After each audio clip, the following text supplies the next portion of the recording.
All right, everybody, welcome back. Today we have the pleasure of interviewing Allie Parsons, who's been with our office on and off for many years now as a chiropractic assistant and now as a certified holistic nutritionist. So you've done so much study over the years. In fact, you actually came to Birmingham to study nutrition, didn't you? Yes, I did. So went to Stanford University to get my nutrition degree, but had really no interest in becoming a clinical dietitian at all.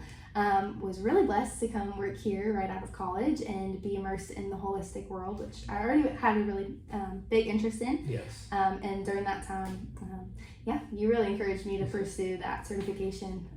That was a great thing for you, I thought, because you're great with people and you like to go down the rabbit hole of figuring things out, and you're very detail oriented. So I could see that being perfect for you, helping to consult people on diet changes, on supplements, what could be causing what they're feeling and what they should be feeling probably. So like what interested you in that in the beginning? As a kid, I'm sure you were starting to get interested. Yeah, even as a kid. It's actually funny. I didn't grow up in a very healthy household, but I was recently home in St. Louis, where I'm from, and saw a journal that my mom had saved, that one of those little pink journals with the locks on them that you only had boys, but don't know. This was a thing that had prompts in it, and I saw one question was, what is your favorite breakfast cereal? And I was 7 or 8 at the time, and I wrote in Raisin Bran. And there are all these options. Not Tricks, not Fruity Pebbles. Not Cookie Crisp, So I looked back at that and thought, wow, that's funny. I was really kind of destined to go into this. But flash forward to high school years, my little sister, who's 4 years younger, came down with an autoimmune disease. And we just went down the rabbit hole of conventional medicine and just so many doctors just being really unhelpful and really harmful in a lot of ways, until we landed on a naturopathic doctor who just took her into her arms and just kind of revealed to me the world of food as healing and supplementation and things like that. So what did Hippocrates say? Let food be thy medicine, and right? medicine be thy food. Yeah, it's pretty awesome. So starting with foundation, making some foundational changes. So she's had some great changes. Great turnaround. She's completely, I wouldn't say completely healed, but really functioning at a really high level. Yeah. And that's really a lot healthy. To say. Totally, yeah. A lot of people with autoimmune issues like that, they're kind of given that, like, this is what you're going to deal with. Yeah, for the rest of your life. That was pretty much her diagnosis. She was thrown a ton of medications. She's on 0 medications now. Wow. And just really pays attention to diet. Letting food be. Awesome. Rest, chiropractic, all of it. Awesome. That's really great. So that was in St. Louis, and then a few years later, being interested in this, you moved here to Stanford to get your nutrition degree. I think I met you while you were still in school, because you one of your friends came here and referred you in. And I don't know how it actually came about. I don't remember this now exactly, but I think as you were finishing school, didn't I say, don't you want to work? Yeah. No, didn't I say, you don't you want to be a chiropractor? Yes, I think you did. Yeah. And you're like, maybe, but maybe not. Maybe not. Yeah, it's actually kind of funny. So, although I was really interested in nutrition as a holistic perspective, I actually was really more interested in malnutrition and thought originally in college I got to spend the summer in Guatemala. Yes, I remember. And got to really see how food was so necessary, and especially in impoverished areas. So that's where I thought I was heading. I thought I was going to go overseas, deal with that. Yeah. But while in college and while coming here, I think sharing with you just kind of all of these ups and downs of college every time. I was here weekly, and all of that, and then came back from my summer in Guatemala and actually found an internship at Christian Service Mission, where I found that there's actually a huge malnourished population in Birmingham as well, right? And that really kind of shifted my whole perspective of, wow, there's need here too that I could meet. And then flash forward a few months, I met my future husband, who's a Birmingham boy, and that kind of solidified me staying here. Yeah. And he has his own business, and you help with that as well, landscaping. Yes. Hopefully not the physical aspect of landscaping. Not as much, yeah. You do more of the clerical and managerial stuff, right? Yes. Which is awesome. If you want to plug it, it is Augusta Horticulture. Augusta Horticulture. Great. And so you're able to kind of balance a lot of things doing that. You still sometimes also volunteer with a Christian Service Mission? Yeah, so I actually was on staff there for 2 years as their food and garden ministry coordinator, which was a really neat position that combine my love of horticulture and plants, agriculture with nutrition as well. That's Got awesome. to do a lot of community garden efforts and things like that. And teaching people how to grow their own food. And then I also, while in college, assisted in starting the nonprofit Cooking Well, which I still do. And that actually takes that from the ground up, growing food, but then teaching people how to actually prepare it and feed their families too. So it's kind of this probably also balancing all that. So it's been really a huge blessing to do it all. I'm obviously not able to do it all full time. I mean, it's awesome how many things you're able to do. It's pretty impressive. Thank you. Yeah, I think that really comes from just being a dreamer and not being able to stick to one thing. I think you're very similar in that. Bit like that. Yeah. Yes. As evidenced by our new wellness center. Yeah. Which you're a part of now. So Yes. This is a really good thing, a nice segue to what you're doing next door. So you've studied for a long time. You've become certified in clinical nutrition and holistic nutrition, and you consult, however you want to pronounce that word, clients on how to live healthier, how to eat better, if they need supplement or don't. There's a lot of different avenues that you go down. What's a typical process with somebody new if they are interested in learning more? So first of all, would love to hop on a phone call with anybody and just kind of ask questions where you are. What doctors are you working with? What are you looking for in this partnership? Yeah. But then getting people in the office, I love seeing kind of history of medical history, medications, blood work even, and seeing kind of where are we starting from and then what are the goals of that person to go forward. I always kind of recommend food first. I think you can't out supplement a bad diet. So that's a good point. Yeah, so supplements I think are giant in healing as well.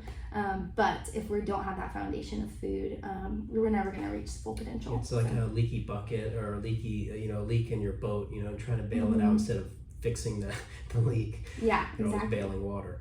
So nutrition is a big foundation. And I always say that with chiropractic too. I can be the best chiropractor in the world, but if you're going to eat garbage all the time, it's never going to help you the way it could. As it could, yes. So well, that's really good finding. So somebody might come in, first talk on the phone, make sure it's a good fit, I guess, for you and for them.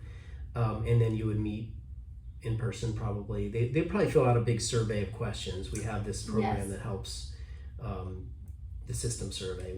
So system survey is a giant questionnaire of really specific questions that are targeted at demonstrating what body systems might be a little lower functioning than we'd want them to be. A lot of times we'll see kind of a root issue of especially digestive or liver and biliary system, blood sugar imbalances that are causing the symptoms that people are telling me are fatigue or sleep issues, indigestion, low energy, acid reflux, things like that. Reflux, So those are typically not, those symptoms didn't just come up on their own. There's a system that is functioning at a lower functioning level. That system survey actually really helps me target it. Our conversation does as well, but those really specific questions gears your focus. Yes. And then once you analyze that, I'm sure you'll come up with some recommendations after meeting with them, after studying all the surveys and everything they do. Then you come up with kind of a game plan. Yes. So and typically it's kind of in phases. So that first phase is building our foundations, making sure our diet is right on, and then looking at more of those foundational supplements. So if there's a liver dysfunction going on, how can we really support that liver system? Speed up the healing. Right. And then looking at more of those targeted symptoms and targeted specific ones later on as we have those foundations built. How do you deal with people if they're like really challenging about eating? I'm sure you hit that with people a lot. Like you need to be eating better, and they're like, I eat okay. I eat well, or maybe they don't know what that means. Means. Well, and that's I require a food diary. So actually, before you even come in, I would like a week of seeing exactly what you eat. It's not for me to say good job, bad job. And there's no shame. It's just a vibe of what are our patterns? When are you craving things that you're craving, and why? I see it every day at 3 o'clock. You reach for a candy bar, or your adrenals functioning. Things like that, where our patterns and habits really demonstrate what's going on in the body. Makes sense. So I love to see kind of where we're starting from, and then as we're working together, also seeing how we're making different choices, and even things like hydration, bowel movements, sleep patterns are things that I like to track with clients, and really get a you've been seeing like big results with people. And I know years ago you were doing it more in the office while you were working for us too, and we had a little hiatus for a couple of years, and people had missed you a lot, and everybody's excited now that you're back. So thank you. There'll be a lot of good things coming. But what would you say, like the last several years you've been doing this, what is the most common thing? Is there a most common thing that you see with clients? Yes, I think most common symptom report is exhaustion fatigue. Yeah. I think that comes from many factors, living in America, right. And the jobs that we have and the lifestyle that we have, and guzzling standard American diet. coffee. And the coffee. Yes, and then 100% diet, lack of rest, lack of just all the things that make up a healthy body. So I think that's the biggest thing, and I think that's my favorite thing to see improve really quickly, because as soon as people take out the bad, put in the good, and really start focusing on themselves and unlocking the power of food and rest, chiropractic care. Yeah, it's all synergistic. Huge, amazing. Yeah, huge benefits. Well, are you seeing any trends, I guess, in when you're working with clients a lot? Are you seeing any trends with them or in healthcare in general that you're seeing, like, we're kind of moving in a certain direction? Yeah, I've actually been really encouraged lately. So my favorite clientele to work with, I like men too, but I love working with women. And I love dealing with hormone imbalances because it's so crucial to have healthy, balanced hormones in women. Anyways, getting back to your question, I have seen a really positive trend, I think, in healthcare right now towards women's health, where women are actually being empowered with a lot more knowledge about their bodies. Not aiming for that like stereotypical 0% body fat ideal woman anymore, and realizing that our hormones need actual nutrition, and eating a lot more, and eating a lot more fat, and eating things that are whole, rich foods that were kind of given to us from the beginning.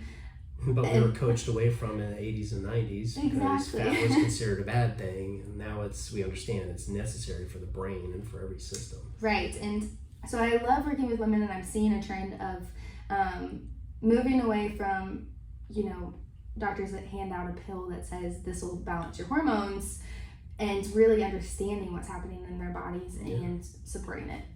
There's so many things with hormones. It's not just like, here's a hormone issue. It's like there's brain connected to thyroid, connected to adrenals, connected to gut health, hormone. All of it is connected. So could we find maybe more of a root cause instead of just blanket treatment? Yeah. And that's pretty cool to see. So would you say ideally you're focusing a lot with females and seeing different like hormone changes, energy changes, sleep, those kind of things? Yeah, all of that. So especially working with people who might have a PCOS diagnosis, or and for the layperson that means polycystic ovarian syndrome. So what does that usually mean? There's a lot of cysts that grow either around the ovaries or maybe even in the tube, the fallopian tube. Right, and that's usually coming from just an abnormal ratio of progesterone and estrogen, really high estrogen dominance that is causing you have to have balance between the two, so causing so many bad symptoms in the body, usually leading to a ton of insulin resistance, which can increase like an abnormal amount of weight gain, and just make you feel terrible, lose hair or gain hair in places that it shouldn't be, things like that. So have you seen a trend in why maybe one thing might be higher than the other? Estrogen especially, that's the big one, I think. Yeah, actually I think it's very interesting because estrogen's high not just in women but in men nowadays too. Big time. And I think we live in a really high estrogen world in general. All the things that we're putting in our bodies, environment, scented toxins that come from our food, from all the things we clean with, everything is going to affect our hormones. Also, even in our water nowadays, there's hormones that aren't clarified. So men actually really benefit from more of a detoxifying diet that helps cleanse excess hormones. Yeah, and if you find like your partner is having to put the creams on, like progesterone cream or something, it's gonna kind of bleed over to the other person because it's in the laundry and it's like you touch them and all that stuff. So it can really cause imbalance for men as well, or vice versa. Definitely affects fertility. Been really excited to work with a few clients recently that are trying for babies and getting their bodies completely healthy for that. So it works on both sides. And we've seen a lot of that in co-care when we work together. A lot of people that maybe are having challenges with that, they cleanse and detox and nourish properly and get adjusted. So those nerves that control, prostate in men, uterus and ovaries in women, hormone cascade, that kind of thing, it works really well together, I've found. So we have a good partnership there in our office. So what do you think is like the most crucial thing? And I know you probably already just said this, but what's like in the public and in your clients, what's the most crucial thing you think that needs to happen like as soon as possible to help everyone? Like, is there one little... So for individuals to change? Yeah. Okay. That's such a complex question, but there's multiple things. I'll give you a few, I think, to focus on. So I think first one is hydration. I think we live in a very dehydrated society. Yes, especially caffeine dehydrates us quickly, alcohol, all of that. So I think hydration, but not in the way that you would think I'd suggest, and guzzling gallons of water a day, actually focusing on minerals, balancing minerals in your body. So drinking things like broths and good green juices and things like that, along with water, I think has shown enormous benefits very quickly for people.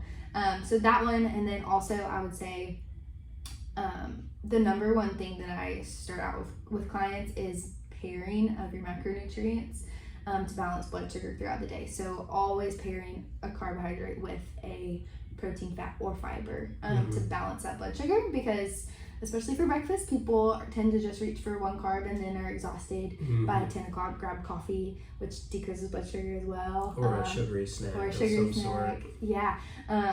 So that's, I think, the biggest one you could focus on right now in your meal time, even in your snack time, always pairing a carb with a fat, protein, or fiber to balance your blood sugar. Yeah. And just looking at clean foods, I guess. And my kids have been on a big kick with the green juices, so I'm glad you mentioned that. We got a good juicer, and they'll mostly get it down. Yeah, so love that. Yes, that's a huge one though, is the whole foods, and that probably should have been my first, is eating foods that are closest to its original form. Yeah. Always. How do you find that? If let's say you're not a grower and you're not a savvy green thumb like you, where would you go? So I would go to really any grocery store and just read labels. What's the most important thing to know about the labels? I would say fewest ingredients and easiest to read. So if you look at the label for an apple, the one ingredient is going to be apple. So that's a whole food there. So if you're in the produce aisle, there shouldn't even be a list of ingredients, right? There shouldn't. That's where you should shop. Right.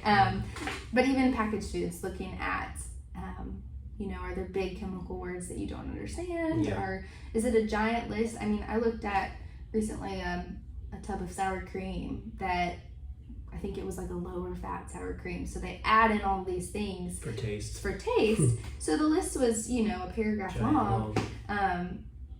It'd be so much better if you just ate the normal sour cream that's just 2 ingredients. Sour cream and bacteria. Which is great. Or cream and bacteria. Yeah. So so we're looking for less ingredients, maybe less hard to pronounce ingredients, because those are usually scientifically altered, lab created, fake food. Yeah.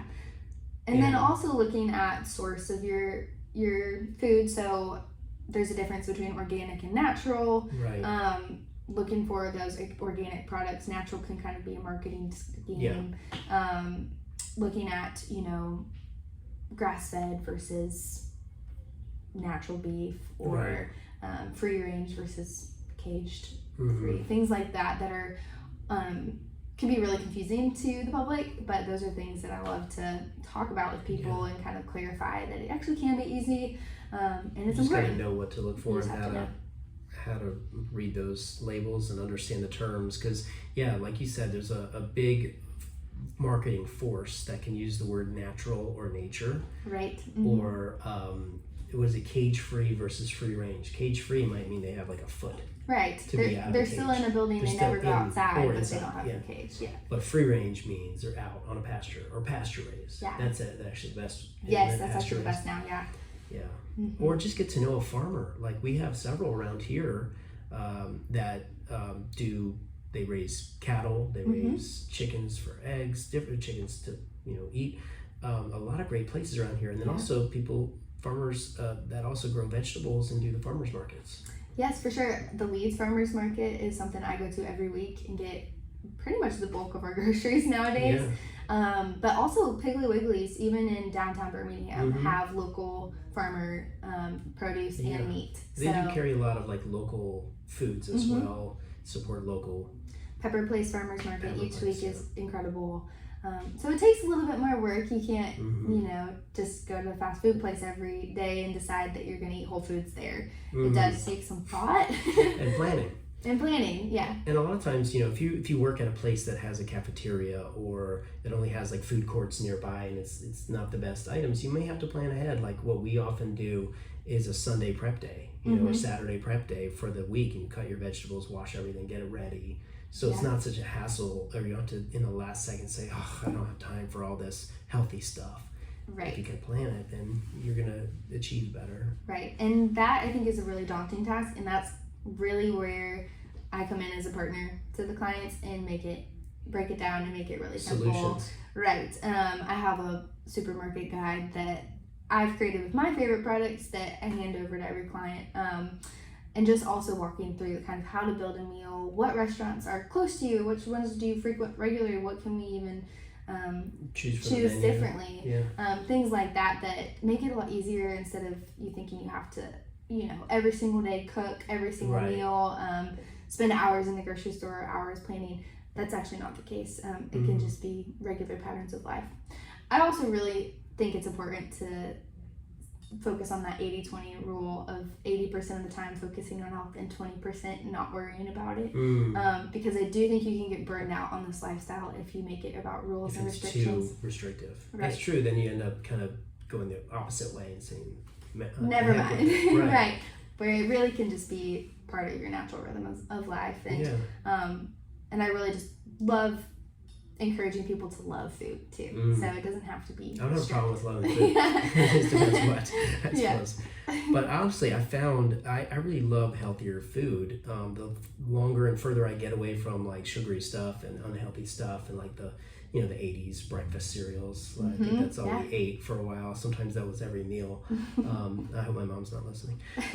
But like the farther we get away from that, the easier it is to eat the healthier stuff and not miss that other stuff. And then when you do try to eat that stuff, it's gross. It's like really gross. I think also your body gets so used to feeling bad that when you start feeling good again, and then you all of a sudden eat something like cereal that is sugary, it tanks you. You feel awful, and you're like, did I used to feel this way before? Yeah. And the truth is, yes, you just got used to it. Yeah. I say that with people in chiropractic all the time. You're used to being dysfunctional, and then when you start getting adjusted, you're like, wow, I didn't know what this is supposed to, like, is this natural? Right. Like, I didn't realize I was supposed to feel like this, but that's how you're supposed to be. Right. And you deserve to be. You deserve to be healthy, and that's why we're here. That's why we do what we do, because we have a passion for helping people get well and stay well. And the easiest way to do that is take care of yourself and plan. Right. And I love empowering people with the knowledge of what's going on, what we talked about with that system survey, really showing people what's going on in their body, educating them about your adrenal system or your endocrine system or the job of your liver and how it functions best, things like that, so that when you picture putting foods into your body, that you actually know what's going on when you're eating the certain things that you're eating. So it really helps you make that choice of, okay, this isn't just like me having a headache for a couple of days, this is actually affecting my my entire endocrine system. Right. Or it's a last ditch effort for your body to say, can we deal with what's really going on? It's like the tip of the iceberg. You've seen that picture where the iceberg is above the water this much, but then if you look underneath, it's so much bigger. So that's why it's great that you delve into the causes. Yeah, I don't think people change until you know, they're not going to change just because I tell them to change. They really have to make it their own. And so definitely making it accessible, understanding the science behind it, getting them excited about what their body's potential is, that's really, I think, huge in leading to change. I think that's also one of your big strengths too, is making it positive and encouraging and uplifting for people, and you being so excited about it. How can anybody else not? You know, and I feel like that's how I am about chiropractic. Yes. So I feel like that's a good match we have. So what's the best way to get started with you if a client is listening and wants to either learn more or talk to you? Like what should they do? So they can either email me, Allieoffbeet@gmail.com. That's Allieoffbeet, Allie, offbeet, that's BEET. Like yes. Beets, you know, at gmail.com. Yes. So email me, you can call me with my number that's listed on the website. You can also call the office and schedule with me through the office. Yeah, so our office can schedule at, that's Element Wellness Center, 205-326-7333. I'll put all the links in the show notes as well. The website, you're linked on the Element Wellness website, yes. elementwellness.me, and that they can also request a booking through there. Yes. And it'll send it to you, and you can do a phone consult with them, and that's complimentary the first time? Yes. Like 15 minutes or so? Yes, and it's not required, but I love to do that. It's preferred, right? I mean, you want to get to know if it's a good fit, and it's you know, no hardship there for the patient or the client to do that. So I think that's a really good idea. Any last thoughts to impart on the listeners or the people that eventually will be listeners? Yeah. Or stories or wins that you've had recently. I know you've been working with people a lot in the last 4 weeks or so coming back. So. Yeah, I would say that's hard. I would say maybe just let yourself fall in love with food again in the ways of finding rhythms, of sitting around a table with family or sitting around a table with friends. Connecting. Yes, looking into where your food came from and just delighting in that, you know, the miracle of food. Where it comes from, and how it just starts so small and nourishes us in such big ways. Do your research on what it can do to your body and what you can gain from eating a healthy diet, and then partner with someone like me. Yeah, Allie would be a great partner in that. Yeah, and I would love to help out. Is there a resource that you prefer for like a layperson to look at, either nutrition information or the environmental? I know the environmental working group is a good one for toxic chemicals. Yeah, that's a hard one. I like Ancient Nutrition. Dr. Axe is really great for information. Dr. Mark Hyman is also good. Society of Wellness is really good. Jen Franco. Yeah, there's a lot of good resources out there. Get some basic info. Just some basic foundational info. Yeah, for sure. Awesome. Any other recommendations for our people? I don't think so. Live well and prosper. There you go. All right. Well, Allie, thank you so much. It's been a real joy. Always a delight. Thank you. I will see you around the office. And if any listeners want to get in touch with you, it's Allieoffbeet@gmail.com, or call our office, 205-326-7333. Thanks, Allie. Thank you. All right.